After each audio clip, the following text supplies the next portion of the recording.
ಕಾಂಗ್ರೆಸ್ ಪಕ್ಷಕ್ಕೆ ಮಾತಿನಲ್ಲೇ ಕುಟುಕಿದ್ದಾರೆ ಗಾಲಿ ಜನಾರ್ದನ್ ರೆಡ್ಡಿ. ಬಿಎಸ್ವೈ ಜಗನ್ಮೋಹನ್ ರೆಡ್ಡಿಯನ್ನ ಕಾಂಗ್ರೆಸ್ ಜೈಲಲ್ಲಿಟ್ಟಿತ್ತು. ಕನಿಮೊಳಿ ಅಮಿತ್ ಶಾರನ್ನ ರಾಜಕೀಯದಿಂದ ಜೈಲು ಸೇರಿಸಿತ್ತು. ಈಗ ಸಿಎಂ ಕೇಜ್ರಿವಾಲ್ ಬಂಧನವನ್ನ ದ್ವೇಷ ರಾಜಕಾರಣ ಅಂತಿದ್ದಾರೆ. ಕಾಂಗ್ರೆಸ್ ಪಕ್ಷ ಈ ಹಿಂದೆ ಮಾಡಿದ್ದೇನು ಹಾಗಾದ್ರೆ ಅಂತ ಪ್ರಶ್ನೆ ಮಾಡಿದ್ದಾರೆ ಜನಾರ್ದನ ರೆಡ್ಡಿ. ನನ್ನನ್ನ ಜೈಲಿಗೆ ಹಾಕಿಸಿತ್ತು ಕೇಂದ್ರ, ರಾಜ್ಯದಲ್ಲಿ ಕಾಂಗ್ರೆಸ್ ಸರ್ಕಾರಕ್ಕೆ ಅಧಿಕಾರಕ್ಕೆ ಬರೋದು ಕನಸಿನ ಮಾತು.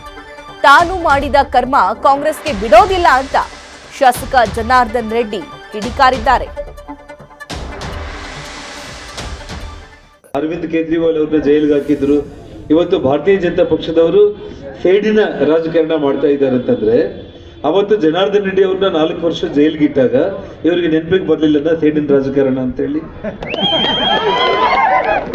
ಇವತ್ತು ಕರ್ನಾಟಕದಲ್ಲಿ ಜನಾರ್ದನ್ ರೆಡ್ಡಿ ಅವ್ರನ್ನ, ಯಡಿಯೂರಪ್ಪ ಅವ್ರನ್ನ, ಆಂಧ್ರ ಪ್ರದೇಶದಲ್ಲಿ ಜಗನ್ಮೋಹನ್ ರೆಡ್ಡಿ ಅವರನ್ನ, ತಮಿಳುನಾಡಲ್ಲಿ ಕನಿಮೊಳಿ ಅವರನ್ನ, ಸಾಕ್ಷಾತ್ ಗುಜರಾತ್ ಅಲ್ಲಿ ಇವತ್ತು ನಮ್ಮ ಅಭಿನವ ವಲ್ಲಭಾಯಿ ಪಟೇಲ್ ಅಂತ ಕರೆಯೋ ನಮ್ಮ ಅಮಿತ್ ಶಾ ಜಿ ಅವರನ್ನ, ಇಷ್ಟು ಮಂದಿನ ಜೈಲಿಗೆ ಹಾಕಿರುವಂತ ನಿಮಗೆ ಇವತ್ತು ನಾನು ಒಂದೇ ಒಂದು ಮಾತನ್ನು ಎಲ್ಲ ಕಡೆ ಕೂಡ ಹೇಳ್ತಾ ಇರ್ತೀನಿ ಬಂಧುಗಳೇ. ನಾವು ನಮ್ಮ ಭಾರತದಲ್ಲಿ ನಮ್ಮ ಎಲ್ಲ ಹಿರಿಯರು ಹೇಳುವ ಒಂದು ಮಾತೇನಂತಂದ್ರೆ, ನಾವು ಒಳ್ಳೇದನ್ನ ಮಾಡ್ಕೊಂಡ್ರೆ ಒಳ್ಳೇದು ನಮ್ಮ ಜೊತೆಯಲ್ಲಿ ಬರುತ್ತೆ, ಕೆಟ್ಟದನ್ನ ಮಾಡ್ಕೊಂಡ್ರೆ ಕೆಟ್ಟದ್ದು ನಮ್ಮ ಜೊತೆಯಲ್ಲಿ ಬರುತ್ತೆ. ಇವತ್ತು ಕರ್ಮ ನಾವಿವತ್ತು ಏನ್ ಮಾಡ್ಕೊತೀವೋ ಅದು ಮತ್ತೆ ನಮ್ಗೆ ವಾಪಸ್ ಬಂದೇ ಬರುತ್ತೆ. ಇವತ್ತು ನಾವೇನೊಂದು 1000 ಆಕಳುಗಳನ್ನ ಒಂದು ಕಡೆ ನಾವು ಕಟ್ಟಾಕಿ ಒಂದು ಕರುವನ್ನ ನಾವು ಬಿಟ್ರೆ, ಆ ಕರು ಹೋಗಿ ತನ್ನ ತಾಯಿ ಆಕಳ ಹತ್ರನೇ ಹಾಲು ಕುಡಿಯುತ್ತೆ ಆಗ್ಲಿ, ಅದು ಬೇರೆ ಆಕಳುಗಳ ಹತ್ರ ಹೋಗೋದಿಲ್ಲ ನಮಗೆ.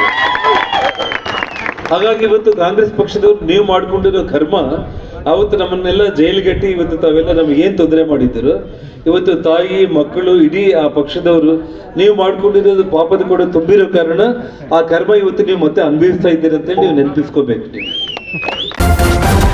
ನ್ಯೂಸ್ ಫಸ್ಟ್ ನಿರ್ಭೀತಿಯಿಂದ ನಿಮ್ಮ ಪರವಾಗಿ.